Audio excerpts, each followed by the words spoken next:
Hi everyone, how are you? Back on today to show you a few more things from my 100 Things Challenge.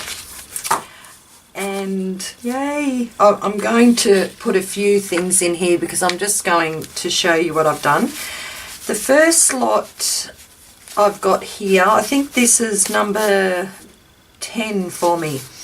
I've made some double pockets. I haven't even got a, that'll do, just to show you. These are to put into the journals that I make. So I've got one little pocket in the back there and another bigger pocket at the front here. And around the edges I have given them a quick sew with my sewing machine. And the papers I used came from a very old sketchbook that was falling apart, and I've had it here for quite a while, and I just thought the papers look so cool, and I've just put a little bit of watercolour paint on them. So this one is number 10, my double pockets with the sewn edge. I'll just show you.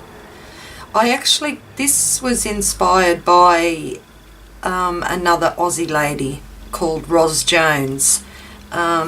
She actually made one of these and sent it to me quite a while ago, so I kind of like pulled the idea from her, got the idea from her. So there's the first one, and I've made a few of these because I like to have them already done up, so it's just easier to put into the journals. And just splash a little bit of watercolour paint on them. And they're so easy to make. It's a great idea. I like the blue and the purple on that one. But normally you don't see the back of it, but I have left the back coloured in case I just want to make it into like a tip-in or something like that in the journal.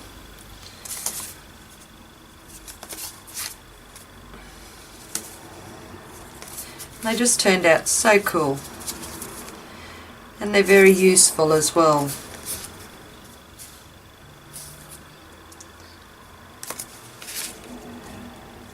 I'm not quite sure how many I've made, maybe, I don't know, 15, 20 or something. There's another one, a bit more colour on the back.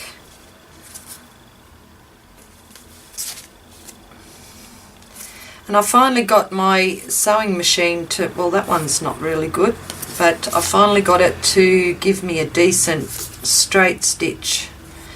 I had to muck around with the tension on it a bit.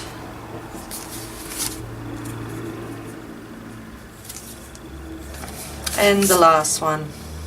And I just thought I'd show you quickly just how to do the fold for these. The piece of paper, here I go, as soon as I say quickly I need something.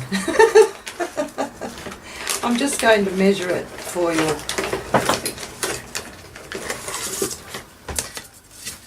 So the pocket actually turns out to be 90 centimetres by 115 centimetres. So I start off with a piece of paper that is roughly 230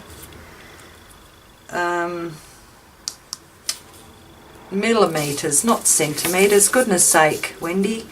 Right, that's 115 millimetres, which is 11.5 centimetres. By 9 centimetres, which is 90 millimetres. Okay, I should have stuck with inches. And the paper is 23 centimetres by 170 centimetres. So all you do, I've just put some watercolour on one side. So I just fold it back like that. And then on this corner here, I just fold down just roughly eyeballing it, and then I just lift that one there, and then I fold this one down just a little bit further than I folded the first one. So if you turn it over, it looks like that, and then you just fold this over on itself in half. So that'll be the back, and you sew around the edges. Oh, you could glue them if you wanted to too, but I just sewed around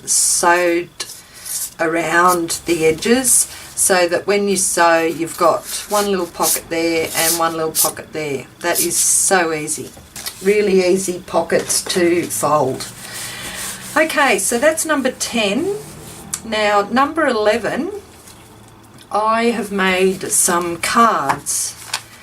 I had these card backgrounds here that you can see just a bit of around the edges, and they had like these big speech bubbles in them, and I didn't really like them. I have sent a few out. I think I picked these up at Kmart or something here in Australia.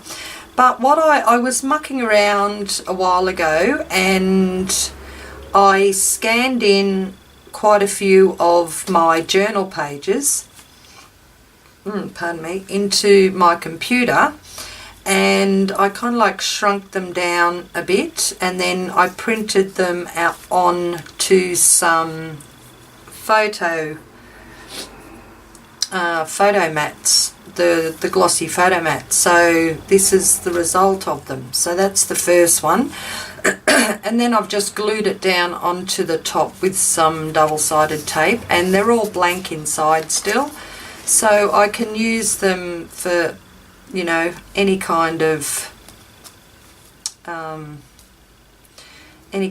a thank you card, or I could even use birthday card, I suppose, I don't know, or I could just use it just to write a little note in for a swap or something. So there's my first one. That's from my scanned journal page. And then I have this one here. I really like that. My journal pages, layers of luxury, be bold, be beautiful. And they're all empty inside. I mean, there's no writing inside, or no sentiment or anything. And there's another one. This was a watercolour page I done, and this one here, I love this one.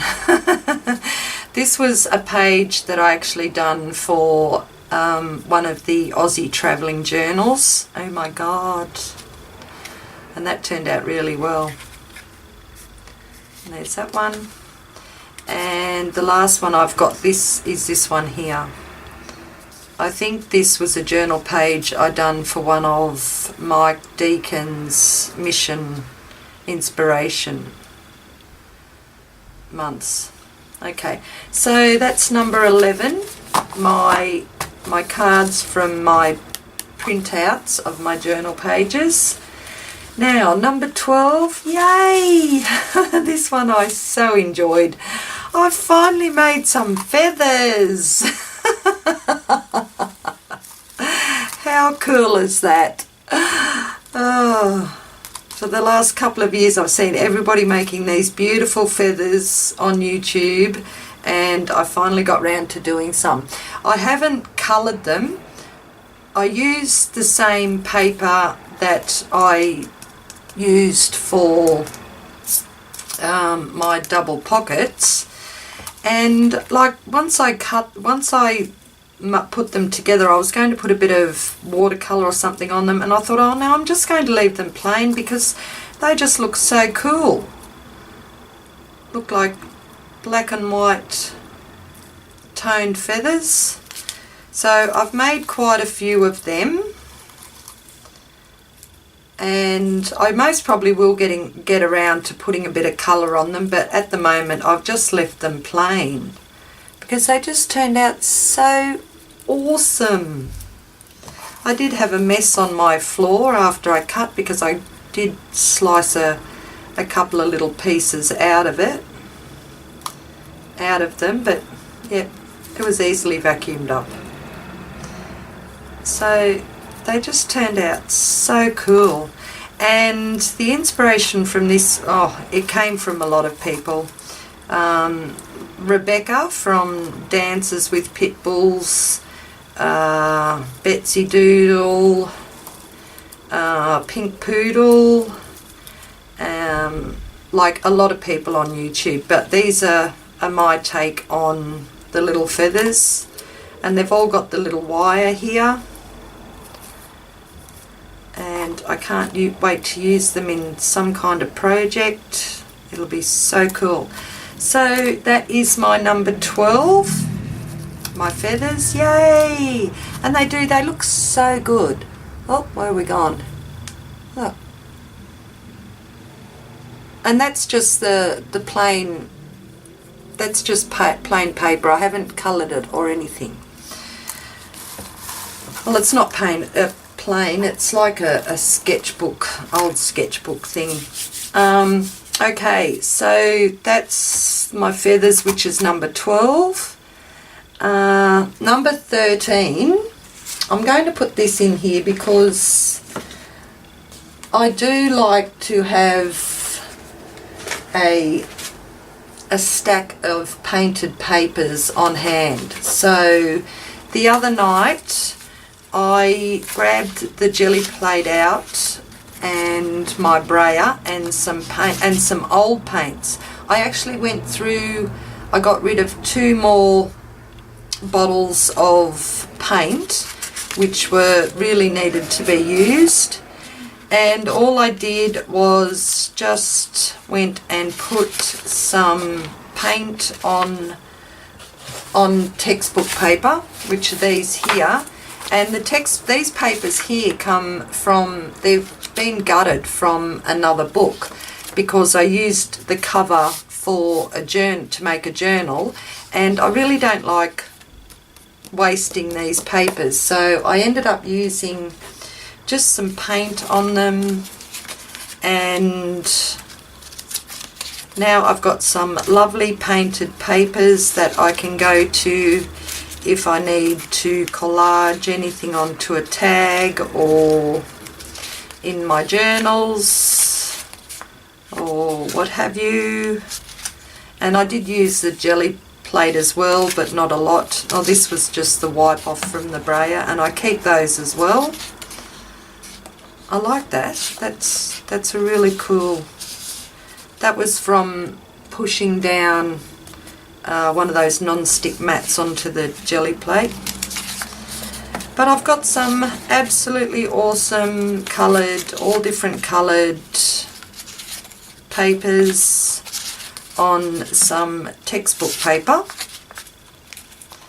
and I'd rather have them sitting here near me already painted, all ready to go, because then whatever I'm doing I can just look through it and think, oh yes, I'll have a piece of that, and I'll have a piece of that, and I'll have a piece of that. So I don't have to worry about having, you know, doing up some extra components when I'm art journaling or what have you, or making index cards or tags, and that's just a brayer wipe up. And then I've just also done, because I use these for, I'll just come out a little bit there, I used some of these for my wipe off papers as well. So I've got that one and this one here. I love the bright colours, that's so cool. That was a brayer wipe off as well.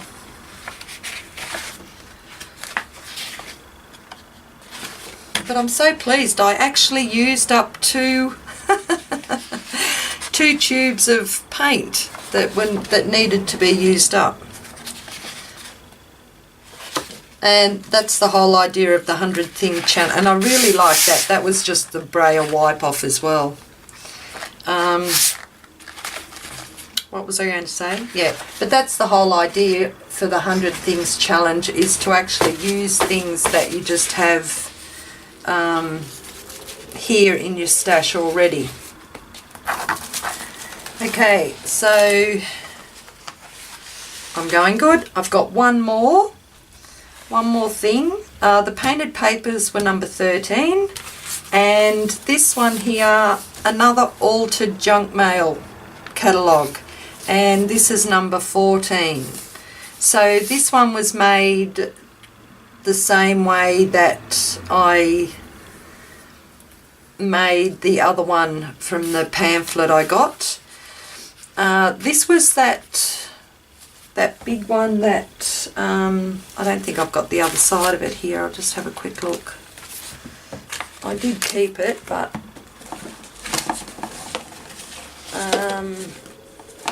yeah, no, I can't find it. When I done the altered catalogue the other day, I had two. I done the Tweed Heads one, and then I had a longer one. Well, this is the longer one. I actually sliced it in half so that I could just make two smaller size journals. So I'm going to use this one as like a flip up one, like that. But I've just for the purpose of showing you all the papers that I glued down, I'll just do it this way. And thank you, I think it was Janet that said if I take the staples out first and like tie them in, that the journal won't fall apart. So with this one I have tied it into the centre, so they're not going to go anywhere. So that was pretty cool. That's number 14. And in this one here I've also added a few little pockets on the pages, and they're like I can put a card or tags or something in there and have the whole page painted over. So that's the last page. I didn't notice that before. It's got Richard II on it from a bit of scrap paper. Okay, oh, that doesn't belong on there. Alright, so that's my number 14, another altered junk mail catalogue. But there's all my projects so far. I'm up to number 14, and I've still got a few more in the process that I'm doing now. Yay! Okay, thanks everyone for watching. You all have a great day, and I'll catch you later. Bye bye.